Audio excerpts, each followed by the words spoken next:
Hotep, Black Power, giving honor to the Creator, giving honor to the ancestors.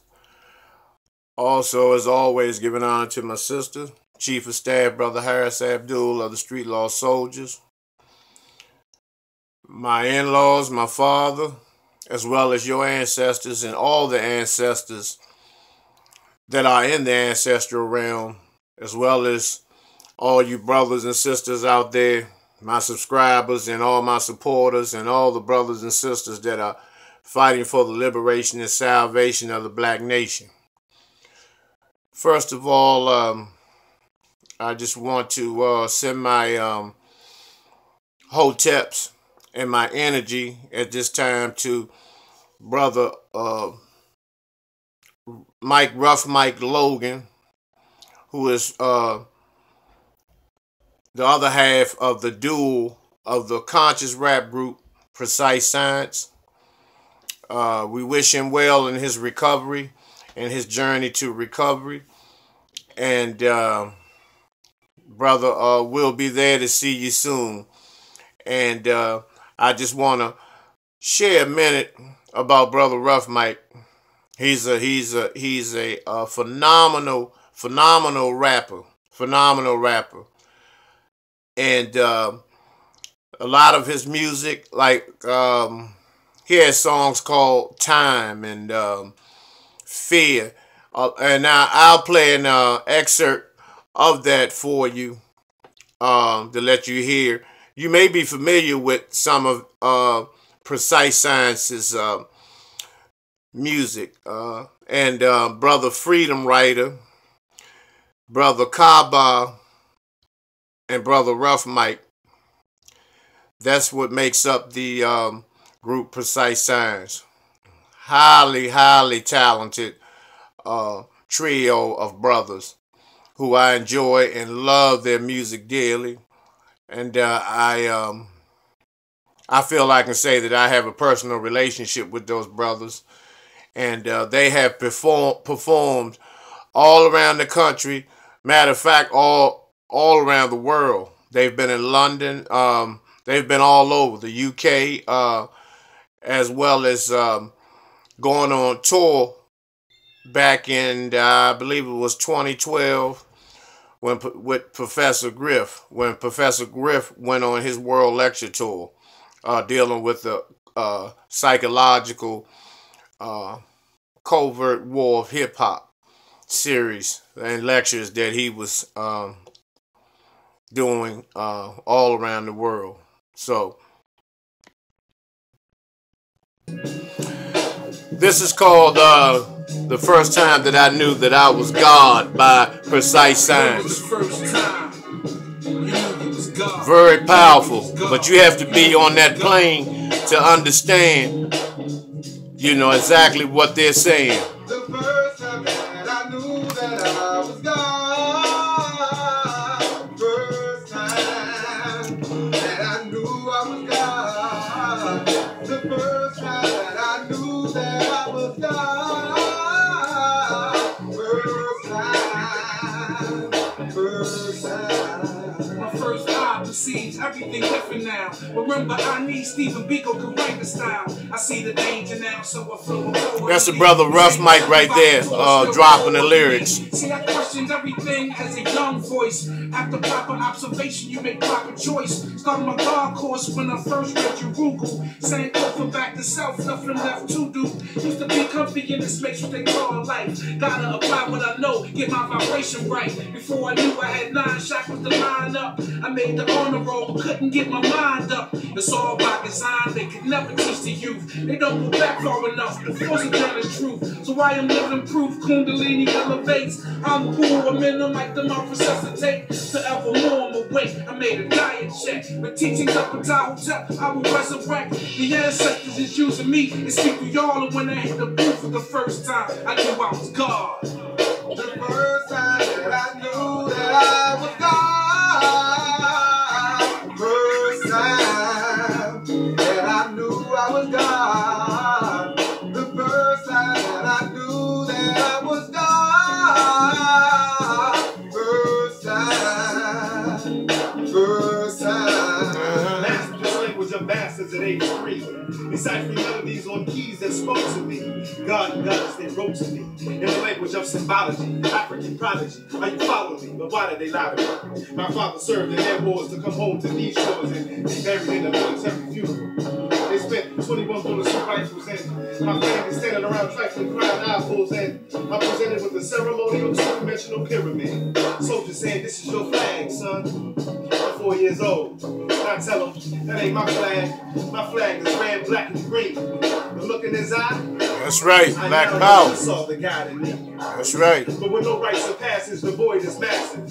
Becoming God is a process, not an event. Been since the womb of the divine, inclined to believe I was conceived to retrieve the mind of the righteous scribes and tribes left behind. Manifested and tested, revealed through the signs. You are God, act accordingly.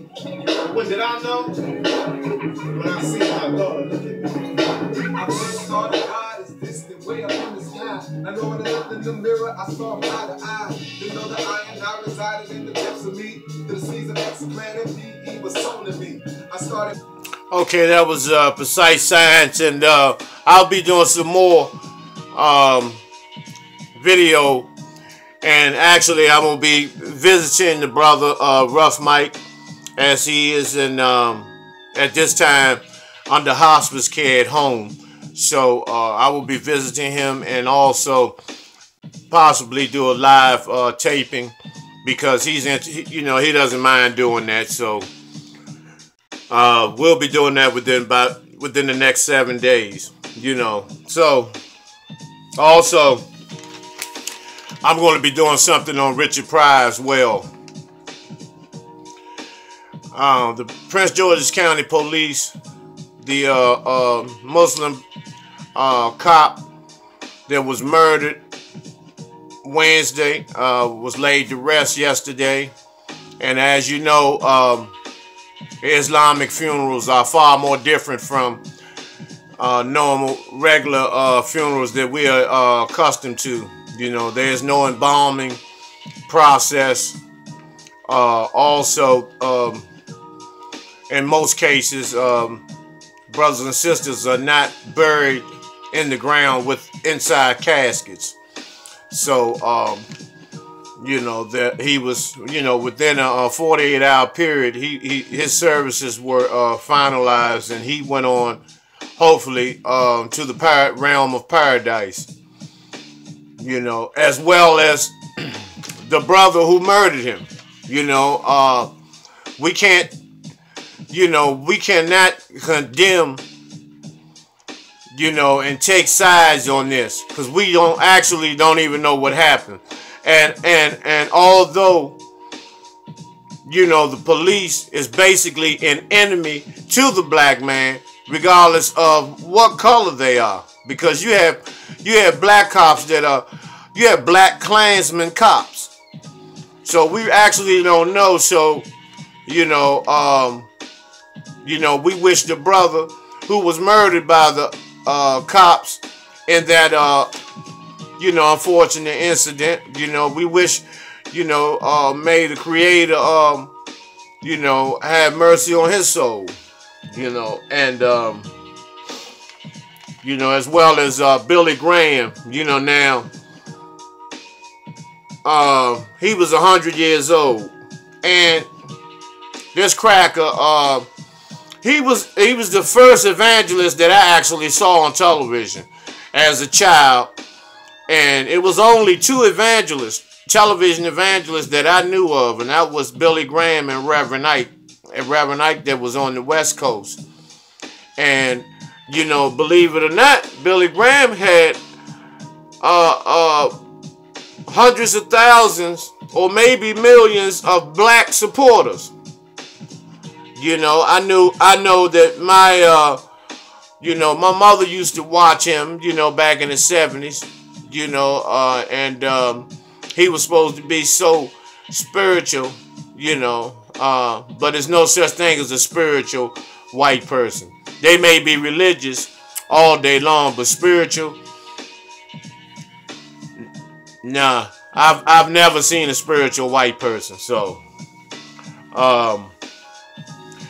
and you know, some disturbing things that have been taking place as far as all of these sisters, you know, the routes that they're taking, which are very, very trifling. Very trifling sisters. Sisters have become very trifling. And meaning, an example, Lisa Raye is now dating and fucking Al Sharpton. You know, and has society and have things gone that bad, you know, to where someone, you know, Lisa Raye is a beautiful queen. Don't get me wrong, beautiful queen. But, you know, she's done a lot of undercover sluttish things. You know, it's no secret about how she got the role in the Players Club, because Ice Cube, she fucked Ice Cube. You know, that's no secret. And then she married some brother that had an entire, damn near an entire country to itself. Some type of ambassador, I don't know. But nevertheless, she attempted to milk him dry and left him. Came back, you know, had her own reality TV show. And she just been fucking out of both draw legs, you know, and selling herself short. And that comes from, let me just say this. You know, it's always the real so-called gorgeous, you know, extravagant, beautiful sisters are the most whorish sisters on the planet. You know, and that's why a lot of brothers like Plain James. We call them Plain James, just everyday people. Everyday people. Real down-to-earth people that are honest, you know, that are faithful, that are committed, that they don't have to have any type of supervision. You don't have to hire a private investigator or any of that to, you know, to watch and see what she does, you know, after work hours and all of that shit. You know, but it's always these so-called pretty, gorgeous women, you know, that are the most sluttiest, you know, and I'm just going to say it, the most sluttiest, cum-drinking whores, you know, in the land, you know. And I'm just calling it like I see it, you know. Look at Maya. Beautiful queen. You know. She's fucking Gucci Mane. You know, someone who's not stable, brother who's not stable. And I'm not player hating. I'm just calling it like I see it. You know, that's not stable. That has 1 foot in a prison cell and 1 foot in the studio. You know. And that's why his music is not selling as it was when he first came on the scene. You know. And Maya, she's another whore. She's another whore. You know, and she allowed 50 Cent and Gang, you know, to run a train on her, you know, and someone walked in on her, and then she tried to say that she was under the gun, you know, and, you know, put in a position where she had to, you know, get down or lay down, but she chose to lay down and get down, you know, but Maya's a slut too. You know, and that's how these, you know, and that's how these things go. We don't want to accept it, and sometimes we don't even believe it, but this is how it is. You know, same way with Alicia Keys.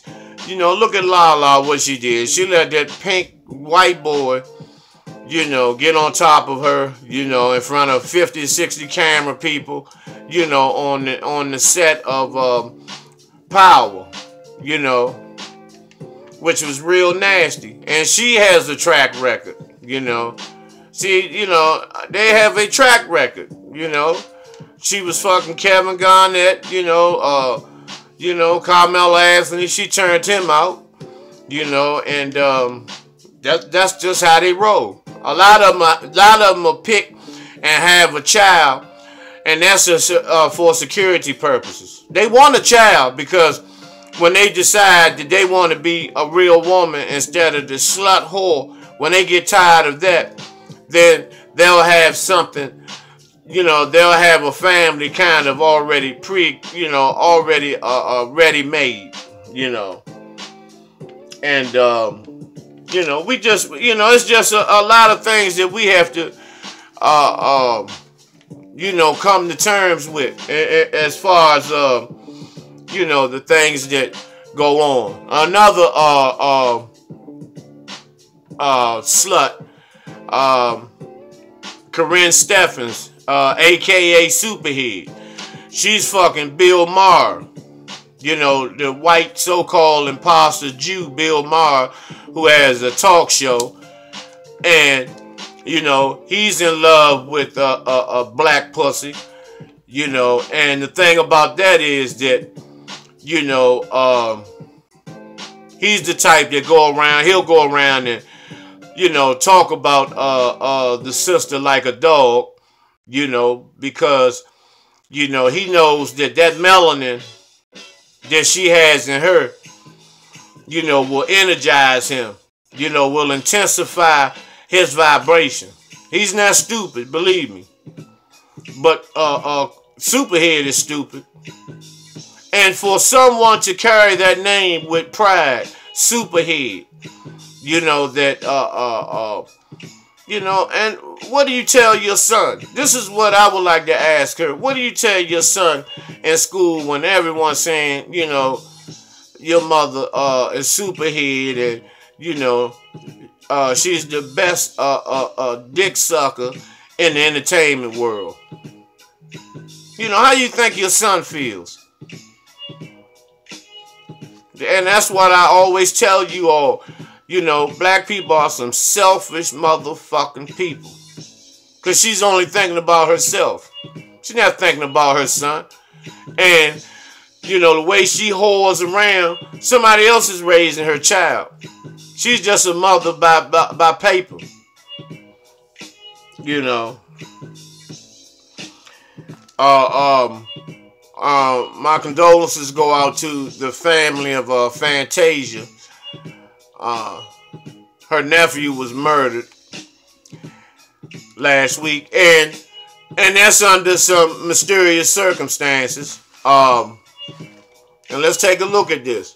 I'm not gonna go into all that blood sacrifice bullshit, but what I will say is this: that Fantasia's career was in the dumps, you know, because she had started hanging on Broadway for a minute, you know, trying to get some work, you know, and a lot of her music hasn't been worth a fuck either, you know.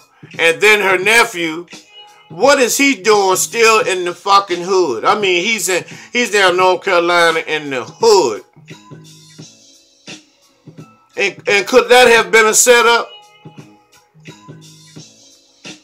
You know, and you know, it's just some real flaky, mysterious shit surrounding that young man's demise. So I'll continue my research and investigation in that, and I'll let y'all know, you know, what conclusions or information I've come up with, you know. But for right now, you know, it's just mysterious.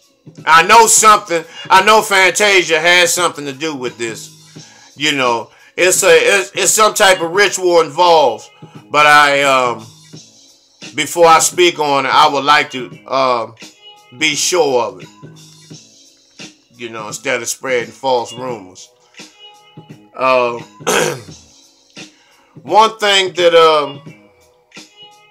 a lot of brothers and sisters have been calling me in DC was the fact that they're concerned about these bicycle lanes in DC.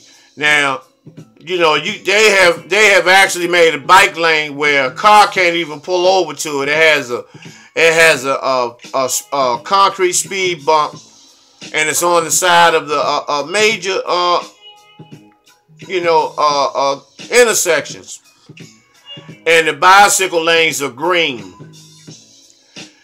and they're wide enough for 5 or 6 bikes side by side to go down the street. So that lets you know how much space it's taken, from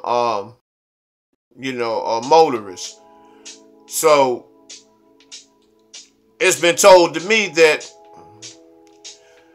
they're going to use those bicycle lanes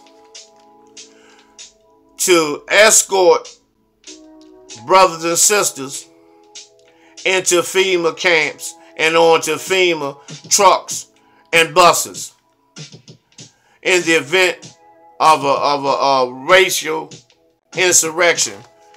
That's what the bicycle lanes are going to be used for, just like they use I-95 and other major interstate freeways, these super highways, where they're wide enough for airplanes to land and helicopters to land on. They can also be runways, in other words. Just like in Germany, the Autobahns and all of their highways, they built them wide enough. And they used to use those highways during World War II, where they were runways for, fighter jets and regular airplanes during World War II. And and that's the thing, and it's about this melanin, demelanizing our brothers and sisters. Hail and hail and to the mulatto, not black power, beige power, cream power, because and that's what it appears to be happening, that the invasion and the mulatto takeover is in the United States as well. Look at Oprah. She's going to be live at the Apollo, sitting on, she got 2 chairs on the stage, and and I think she had a fan, because Oprah has a terrible gas problem. She's always passing gas and breaking wind. That's why you never see her sit close to any of her guests. She's always sitting cat a corner, because of she's always fighting, breaking wind, busting her ass. And it is believed that came from gastric bypass surgery, and she's always lied about losing weight, because no one loses weight and then you gain it right back within a week. Only people that do that are people that have surgery, that refuses to change their diet, and the weight pops right back. And Oprah's one. She's had several surgeries, and she just, she passes gas. And this is something that's been heard, through the African grapevine, that, she how sisters, they don't fight, they poot and all this bullshit. That's shit. She's busting her ass. And I believe that she's gonna try to run for the White House in 2020. So I know I wouldn't vote for her. In Libya, they are eliminating dark-skinned brothers and sisters. If a dark-skinned brother or sister is caught on the street in Libya, they make them lay face down on the ground, and then they execute them. Wherever they are, anywhere. This is for heavily melanated brothers and sisters over Libya. So if you're a dark-skinned Libyan, you know, which they have been fleeing to other countries within the last couple of months, based on this insidious, insane, sinister, weak bullshit that sounds like something that Cecil Rhodes would do. You know, and whoever's giving out those orders need to be dealt with. Need to seriously be dealt with. You know. And, you know, a lot of people say, you know, they like to hear, you know, a lot of good things that are happening in the community, in the black community. You know. And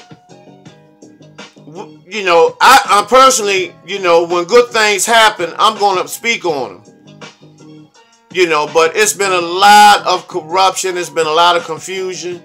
You know, 2018, you know, has been full of wickedness. And that's why it's so important to reveal the truth about everything that you do and say.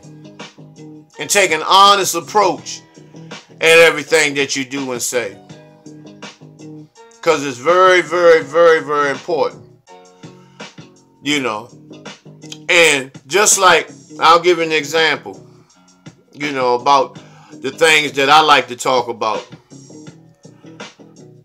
When they categorize the black youth. An example.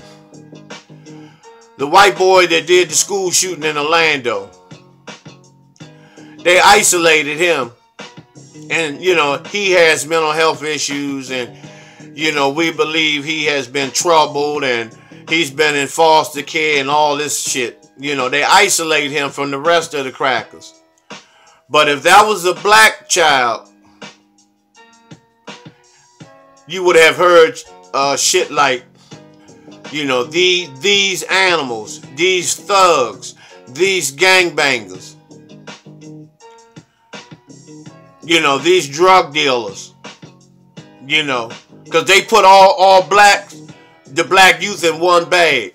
And they isolate, you know, the white youth. For example, just like you don't see any whites in DC get arrested. And if you do, they don't make it over to the jail. They might have a DUI or DWI or some shit like that on the weekend from hanging out Chinatown. Instead of getting them fucking Uber or Lyft, they decide to take their chances and drive, you know, with a .2 so-and-so blood alcohol level. You know, and what they'll do is take them to the precinct, send the desk sergeant over to a 7-Eleven or a Starbucks to get this crack or some coffee so they can come down. And then when they see the commissioner, you know, they're half sober by then, and then they'll let them go home. And then when they go to court, as long as they got money, you know, the charges will be dropped. You know, or they'll be put on unsupervised probation. But if it's a black man or woman, they have to go to a substance abuse program, 28-day program, lose their job, you know, be labeled an addict, you know, and be at the mercy of the courts. And a lot of our brothers and sisters don't have money don't have lawyer fees. Not for a decent lawyer, which you need about, you know, $2,500 to $3,000 to really get some type of justice. And if you don't have that, you're in trouble. You're either going to go over to the jail, be on home arrest, and pay to have that box on your leg, you know, because it costs to have that box on your leg. And then you have to have a landline cell phone. I mean, a landline phone. You know. And now you can see the difference between, you know, the blacks and the whites when it comes to, you know, judicial outcomes. especially in D.C. Just like they never mention, you know, all the black young guards that are Harvard graduates. They go to Harvard. They wear hoodies. They wear burgundy Harvard hoodies. You know, and the jeans that the young brothers out here wear, you know, and the Air Force Ones or the Jordans. I'm going to show you a picture of a group of Harvard students. They're dressed like Trayvon Martin. But they are Harvard students, and I have pictures of them on campus. But you don't hear about those. You don't hear about those individuals. You know, because of the fact that even our own people that work for the devil, which I call the media, that work for the devil, that never brings situations and stories like that up. You know. So, that's enough for me right now. I'm going to get back with you all shortly. And in closing, I want to just send my blessings to an elder that lives across the street from me, who made his transition at home this morning. You know, we would like to send our condolences to the family of Mr. Wright, and you know, may he sit at the table with the ancestors. And until we see each other again, peace, Hotep, Black Power.